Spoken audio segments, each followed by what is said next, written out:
So we all know what happened this past Saturday, and scary. We almost witnessed the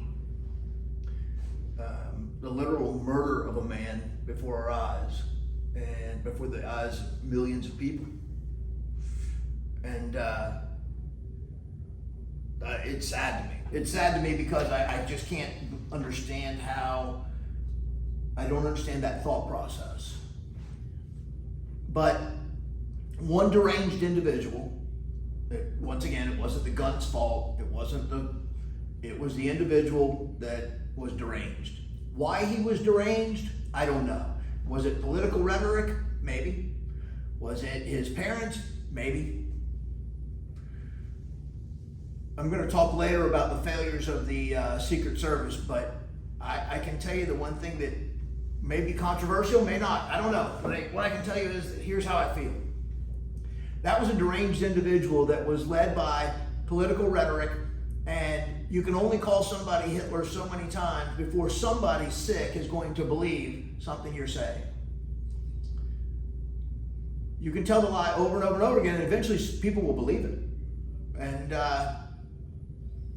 some of you guys did. But forget that deranged individual.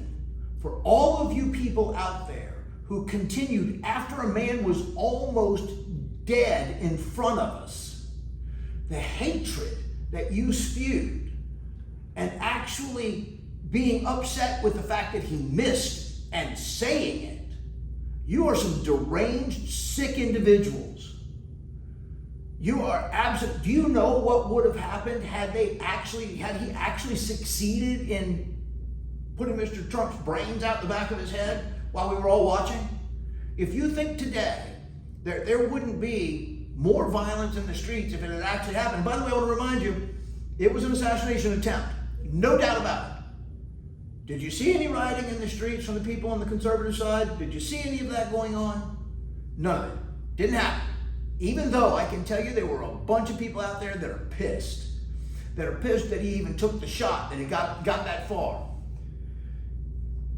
But it is absolutely beyond the pale to me to understand how anybody can wish the death of a man who is just doing what he thinks is right for our country. I've said this before, I'm going to continue to say it until I'm blue in the face.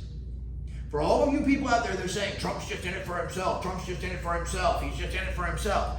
Let me remind you, the man was already rich, the man was already famous, the man already had a great cushy life. He didn't need any of this. He has gone through pure hell since 2015 by being absolutely run through the ringer by everybody. If you think it hasn't cost him millions and hundreds of millions of dollars by the time we add in all of the economic costs for his loss of revenue for people that won't stay in a Trump hotel anymore because it says Trump on it, or won't do business, that's the stupidest thing I've ever seen, but whatever.